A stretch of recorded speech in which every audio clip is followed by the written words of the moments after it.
Sir, ഈ ബജറ്റിനെ സ്വാഗതം ചെയ്യുകയാണ് സാർ. ആദ്യമായി രണ്ട് റിക്വസ്റ്റാണ് സാറിൽ ബഹുമാനപ്പെട്ട മന്ത്രിയോട്. ബജറ്റിൽ പത്രപ്രവർത്തകരുടെ പെൻഷൻ 1500 രൂപയായി വർദ്ധിപ്പിച്ചിട്ടുണ്ട്. എന്നാൽ ജീവനക്കാരുടെ പെൻഷനെക്കുറിച്ചൊന്നും പരാമർശിച്ച് കാണുന്നില്ല സാർ. പത്രമിറങ്ങാൻ ഏറ്റവും പ്രധാനപ്പെട്ട പങ്കാളിത്തം വഹിക്കുന്നവരും പത്രപ്രവർത്തകർക്ക് തുല്യമായ സംഭാവന നൽകുന്നവരുമാണ് സാർ പത്രജീവനക്കാർ. പത്രജീവനക്കാരെന്ന് പറഞ്ഞാൽ മാത്രം പോരാ, പുതിയ സാഹചര്യത്തിൽ മാധ്യമങ്ങളിലെ മുഴുവൻ ജീവനക്കാരും അതിൽ ഉൾപ്പെടുന്നുണ്ട് സാർ. പത്രപ്രവർത്തകരുടെ പെൻഷൻ ഉയർത്തിയ അതേ മനസ്സോടെ തന്നെ പത്രജീവനക്കാരുടെ പെൻഷനും വർദ്ധിപ്പിക്കാൻ ആവശ്യമായൊരു നടപടി സ്വീകരിക്കണം എന്നുള്ളൊരു അഭ്യർത്ഥനയാണ് സാർ. രണ്ടാമത്, എൻ്റെ മണ്ഡലവുമായി ബന്ധപ്പെട്ട് കഴിഞ്ഞ 3 ബജറ്റുകളിലായി ചന്തേര റെയിൽവേ മേൽപ്പാലവുമായി ബന്ധപ്പെട്ട് ടോക്കൺ കൊണ്ട് വെക്കാറുണ്ട് സാർ. ഇത്തവണ ഒരു 20% തുക അതിന് നീക്കിവെക്കാൻ ആവശ്യമായിട്ടുള്ള നിലപാട് സ്വീകരിക്കാൻ അങ്ങ് തയ്യാറാണ് സാർ. സാർ, കേന്ദ്ര ബജറ്റും കേരള ബജറ്റും നമുക്കൊന്ന് താരതമ്യം ചെയ്യേണ്ടതുണ്ട് സാർ. ഇവിടെ ബഹുമാനപ്പെട്ട അംഗങ്ങൾ കേരളത്തിലെ ജനക്ഷേമ ബജറ്റിനെക്കുറിച്ച് സമഗ്രമായി തന്നെ പരിശോധിക്കുകയുണ്ടായി. സാർ, കേന്ദ്ര ബജറ്റ് ബഹുഭൂരിപക്ഷം വരുന്ന സാധാരണ ജനങ്ങളുടെ ജീവിത നിലവാരം മെച്ചപ്പെടുത്താൻ ഉതകുന്നതല്ല സാർ. ധനാഢ്യന്മാരുടെ സമ്പന്നവർഗ പക്ഷപാതിത്വം ഉയർത്തിപ്പിടിച്ചുകൊണ്ട് ഗവൺമെൻറ്റിൻ്റെ വർഗപക്ഷപാതിത്വം പ്രതിഫലിപ്പിക്കത്തക്ക രീതിയിലേക്കുള്ള അത്യന്തം അപകടകരമായിട്ടുള്ളൊരു ജനവിരുദ്ധ ബജറ്റാണ് കേന്ദ്ര ഗവൺമെൻറ് പാർലമെൻറ്റിൽ പാസ്സാക്കിയിരിക്കുന്നത്. എന്നാൽ അതിൽ നിന്നും വ്യത്യസ്തമായി സാധാരണ ജനങ്ങളുടെ ജീവിത നിലവാരം മെച്ചപ്പെടുത്താൻ, വികസനക്ഷേമ പദ്ധതികളുടെ വേഗത വർദ്ധിപ്പിക്കാൻ ഉതകുന്ന രീതിയിലേക്കുള്ള ഏറ്റവും ശ്രദ്ധേയമായ ഹൃദയസ്പർശിയായ ഒരു സാമ്പത്തിക സമീപനമാണ് ബജറ്റിൻ്റെ കാര്യത്തിൽ കേരളത്തിലെ ഇടത് ഗവൺമെൻറ് സ്വീകരിച്ചിട്ടുള്ളത്. സാർ, കേന്ദ്ര ബജറ്റിനെക്കുറിച്ച് നമ്മൾ ആലോചിക്കുമ്പോൾ സാധാരണ ഈ ഉത്സവപ്പറമ്പിൽ ബോംബെ മിഠായി വിൽക്കാൻ വരുന്ന കുട്ടികളുണ്ടാകാറുണ്ട്. അവരിങ്ങനെ മണികുലുക്കിക്കൊണ്ട് വരും. അത് റോസ് കളർ, വെള്ള കളറൊക്കെയാണ് മിഠായിൻ്റെ നിറം. അതങ്ങ് വായിലിട്ട് കഴിഞ്ഞാൽ പിന്നെ ധന്വന്തരം ഗുളികേൻ്റെ വലിപ്പം പോലും അതിനകത്തുണ്ടാവില്ല. പക്ഷേ ധന്വന്തരം ഗുളികയൊക്കെ ഒരു ഔഷധ മൂല്യമെങ്കിലും ഉണ്ട്. അപ്പോൾ അങ്ങനെ ആളെ പറ്റിക്കുന്നൊരു ബജറ്റാണ് സാർ കേന്ദ്ര ഗവൺമെൻറ് നിർമ്മലാ സീതാരാമൻ അവതരിപ്പിച്ചത്. കേരളം ആവശ്യപ്പെട്ട ഒന്നും പരിഗണിച്ചില്ലല്ലോ സാർ. അതിവേഗ റെയിൽപാത, തിരുവനന്തപുരം മെട്രോ, കൊച്ചി മെട്രോ എന്നിവയുടെ വിപുലീകരണത്തിനാണ് സാർ നമ്മൾ പണം ചോദിച്ചത്. എന്നാൽ നമുക്ക് കിട്ടിയതോ കടലാമകൾ മുട്ടയിടാൻ എത്തുന്ന തീരങ്ങളിൽ പുതിയ കോസ്റ്റൽ ഹൈവേ, കടലാമ പാത. ആനമുട്ട പദ്ധതി എന്ന് സാധാരണ പറയാറുണ്ട് സാർ. ഇവിടെ ആമമുട്ട പദ്ധതി എന്നുള്ള രീതിയിലേക്കാണ് ഈ പദ്ധതി ഇവിടെ കൊണ്ടുവന്നിട്ടുള്ളത്. അൺപാർലമെൻ്ററി ആയതുകൊണ്ട് ഞാൻ ആദ്യത്തെ പദം പിൻവലിക്കുന്നു.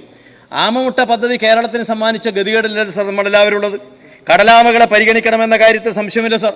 കടലാമകൾക്ക് നൽകിയ പരിഗണനയുടെ 1% പോലും കേരളത്തിലെ മനുഷ്യർക്ക് നൽകാനുള്ള സന്നദ്ധത കേന്ദ്ര ഗവൺമെൻറ് കാണിച്ചോ സാർ?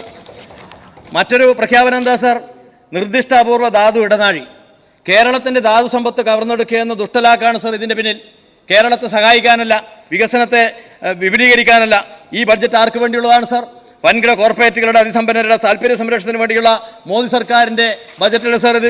ധനകാര്യമന്ത്രി അവകാശപ്പെടുന്ന സാമ്പത്തിക അച്ചടക്കമാർക്ക് വേണ്ടിയുള്ളതാണ് സാർ. ബഹുഭൂരിപക്ഷം വരുന്ന സാധാരണ ജനങ്ങളുടെ ഭൗതിക ജീവിത നിലവാരം മെച്ചപ്പെടുത്താനുള്ളതാണോ? അല്ല.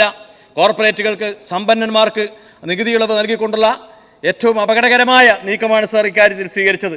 അധ്വാനിക്കുന്ന മനുഷ്യരുടെ ജീവിത സാഹചര്യം മെച്ചപ്പെടുത്താനുള്ള ഒരു പദ്ധതി പോലും ഈ ബജറ്റുമായി ബന്ധപ്പെട്ടുള്ള സാർ. എന്നാൽ കേന്ദ്ര ധനകാര്യമന്ത്രി കേരളത്തെക്കുറിച്ച് നന്നായി പ്രശംസിക്കുന്നു സാർ. ഇവിടെ സാമ്പത്തിക സർവേ റിപ്പോർട്ട് അവതരിപ്പിച്ചു ഇന്ത്യൻ പാർലമെൻറ്റിൽ. കൈവരിച്ച നേട്ടങ്ങൾക്ക് മുക്തകണ്ഠം പ്രശംസയാണ് സാർ. കേരളത്തിലെ അതിദാരിദ്ര്യ നിർമ്മാർജ്ജന മുക്ത പദ്ധതിയെക്കുറിച്ച്, കൊച്ചി ജലമെട്രോയെക്കുറിച്ച്, കുറഞ്ഞ ശിശുമരണ നിരക്കിനെക്കുറിച്ച്, കാർഷിക മേഖലയിൽ നടപ്പിലാക്കുന്ന ആധുനീകരണ പദ്ധതിയെക്കുറിച്ച്, പുനരുപയോഗ ഊർജ്ജ സംയോജനത്തെക്കുറിച്ച് എന്നിവയെല്ലാം പ്രശംസക്ക് അർഹമായി സാർ. അതിദാരിദ്ര്യ നിർമ്മാർജ്ജനവും വാട്ടർ മെട്രോയും മാതൃകാ പദ്ധതികളായിട്ടാണ് സാർ കേന്ദ്ര ഗവൺമെൻറ് ഈ രേഖയിൽ വിശദീകരിച്ചിരിക്കുന്നത്. 5 പൈസ കൊടുക്കാത്ത പിശുക്കൻ കാരണവരെ പോലെയാണ് സാർ കേന്ദ്ര ധനകാര്യമന്ത്രി നമ്മളോട് പെരുമാറുന്നത്. എന്നാൽ കേരളത്തിലോ സാർ? കേരളത്തിലെ ബജറ്റിൻ്റെ ഏറ്റവും വലിയ പ്രത്യേകത ഒരുപാട് കാര്യങ്ങൾ ഇവിടെ സൂചിപ്പിച്ചു സാർ. വൈകുണ്ഠപതി ദർശനത്തിൽ വൈകുണ്ഠസ്വാമികളുടെ തിരുവചനമുണ്ട് സാർ. താഴേക്കിടപ്പാരെ തർക്കാപ്പതേ ധർമ്മം. ജീവിതത്തിൽ എല്ലാ മേഖലകളിലും പിന്നോക്കം നിൽക്കുന്നവരെ സമൂഹത്തിൻ്റെ മുഖ്യധാരയിൽ കൊണ്ടുവരിക എന്നുള്ളതാണ് സാർ ധർമ്മം. അതാണ് സാർ കേരളത്തിലെ ഗവൺമെൻറ് കാണിച്ചത്.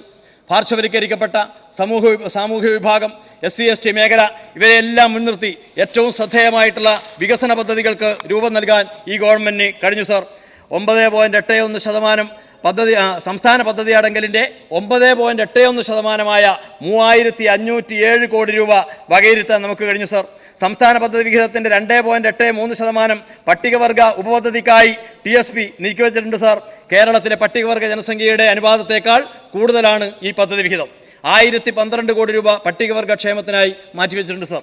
ഏറ്റവും ശ്രദ്ധേയമായ ഇടപെടലാണ് സാർ. അതുപോലെ കേരളത്തിൻ്റെ ഗവൺമെൻറ്, ഇടതുപക്ഷ ഗവൺമെൻറ് ബജറ്റ് സമീപനം എന്താ? ജെൻഡർ ബജറ്റ് അവതരിപ്പിച്ച സർക്കാരാണ് സാർ ഇത്. സ്ത്രീക്ഷേമ ബജറ്റ് അവതരിപ്പിച്ച സർക്കാരാണ് സാർ ഇത്. ഇത്തവണ വയോജനങ്ങളുടെ സംരക്ഷണം ഉറപ്പുവരുത്തിക്കൊണ്ടുള്ള വയോജന സംരക്ഷണത്തിൽ ഊന്നി നിന്നുകൊണ്ടുള്ള പദ്ധതികൾ ആവിഷ്കരിച്ച സർക്കാരാണ് സർ ഇത്. വനിതാക്ഷേമത്തിൻ്റെ കാര്യത്തിലാണെങ്കിൽ ഇതര സംസ്ഥാനങ്ങളിൽ നിന്ന് വ്യത്യസ്തമായി ഏറ്റവും ഉയർന്ന സാക്ഷര സമ്പന്നതയുള്ള സംസ്ഥാനമാണ് നമ്മുടെ കേരളം. ആ സാക്ഷര സമ്പന്നത കൈവരിച്ച വഴികളിലൂടെ ഈ കേരളത്തിലെ സ്ത്രീ സാക്ഷരത ഉയർന്നപ്പോൾ കേരളത്തിൻ്റെ പൊതുയിടങ്ങളിൽ സാമൂഹ്യ, രാഷ്ട്രീയ, സാംസ്കാരിക മണ്ഡലങ്ങളിലെല്ലാം ഇന്ന് സ്ത്രീ സാന്നിധ്യം സജീവമാണ് സർ. ഭരണരംഗങ്ങളിൽ അവർ ഇടപെടുന്നു. തദ്ദേശ തെരഞ്ഞെടുപ്പ് കഴിഞ്ഞതോടുകൂടി കേരളത്തിൽ 50% അല്ല 55% ജനപ്രതിനിധികളും സ്ത്രീകളാണ് സർ. കേരളത്തിൻ്റെ മുഖമായി മാറുകയാണ് അവർ.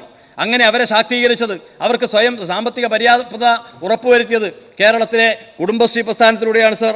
ഇപ്പോൾ സാംസ്കാരിക രംഗത്തെല്ലാം ഇപ്പോൾ വൈകുന്നേരങ്ങളായ ഞങ്ങളുടെ വടക്കൻ മേഖലകളിൽ നിന്നും കാസർഗോഡ്, കണ്ണൂർ ജില്ലകളിൽ നിന്നും വീടുകളിൽ അമ്മമാരും സഹോദരിമാരും എല്ലാവരും ഡാൻസ് പ്രാക്ടീസിന് പോയിരിക്കുക.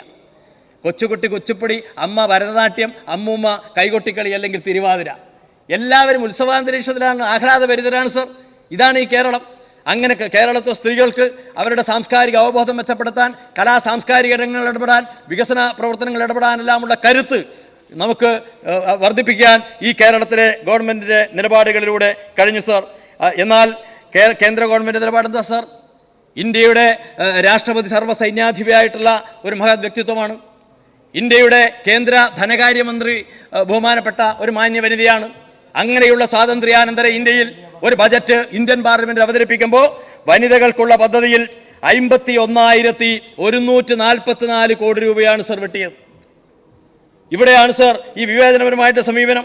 ഇവിടെ കേരളത്തിലാണെങ്കിൽ മതിയായ തുക അനുവദിക്കുന്ന സർക്കാരാണിത്. ഇതാണ് ഈ ബജറ്റുകളുടെ പ്രധാനപ്പെട്ട താരതമ്യം. അതുപോലെ ക്ഷേമ പദ്ധതികൾ, വികസന പദ്ധതികൾ ഇതെല്ലാം വിസ്മയകരമായ വേഗത നടപ്പിലാക്കി മുന്നോട്ട് പോവുകയല്ലേ സർ. എന്നാൽ ഇതൊന്നും പ്രതിപക്ഷത്തിന് പിടിക്കുന്നില്ല, ഇതൊന്നും അംഗീകരിക്കാൻ അവർ കൂട്ടാക്കുന്നില്ല. ഇന്നലെ എന്താണ് സർ ഈ സഭയിൽ അരങ്ങേറിയത്? ഒരു പ്രതിപക്ഷ അംഗത്തിൻ്റെ വാമനാവതാരമല്ലേ സർ? നന്മയെ ചവിട്ടിത്താഴ്ത്തുന്നല്ലേ, മനുഷ്യ നന്മയുടെ പ്രതീകമായിട്ടുള്ള ഈ ജനാധിപത്യത്തിൻ്റെ ശ്രീകോവിലാണ് ഈ നിയമസഭ. അവിടെ ഇരിക്കുന്ന ചെയറിന് നേരെയാണ് ചവിട്ടാൻ കാലോങ്ങിയത്. ഇന്ന് നമ്മുടെ ഓഫീസുകളിലെല്ലാം, മുറികളിലെല്ലാം വർത്തമാന പത്രങ്ങൾ പടികയറി വന്നത് കാലോങ്ങി നിൽക്കുന്ന ഒരു മെമ്പറുടെ ഫോട്ടോ ആയിട്ടുള്ള പത്രങ്ങളല്ലേ നമ്മൾ കണ്ടത്? ഇതല്ലേ സർ? ആരോടാണ് ഈ വെല്ലുവിളി? ഈ ജനാധിപത്യ കേരളത്തോടാണോ? കാരണം ജനക്ഷേമ പദ്ധതികളുമായി ബന്ധപ്പെട്ട് ജനങ്ങളെ ചേർത്ത് പിടിച്ചുകൊണ്ട് മുന്നോട്ട് പോകുന്ന കേരളത്തിലെ സർക്കാരിനെതിരെ സമരാഭാസങ്ങളുമായി മുന്നോട്ട് പോകാൻ തീരുമാനിക്കുന്ന പ്രതിപക്ഷത്തിന് ജനങ്ങൾ തിരിച്ചടി നൽകുമെന്നുള്ള കാര്യത്തിൽ തർക്കമില്ല സർ. പരാജയ ഭീതി പൂണ്ട കേരളത്തിലെ പ്രതിപക്ഷം സ്വീകരിക്കുന്ന സമീപനം എന്താ?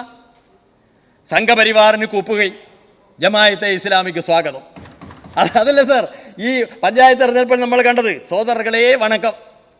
കാരണം ഞങ്ങളുടെ ജില്ല കാസർഗോഡ്, പൈവളിക പഞ്ചായത്തിൽ UDFന് 9, CPM 7, BJPക്ക് 5. ഇതാണ് കക്ഷിനില.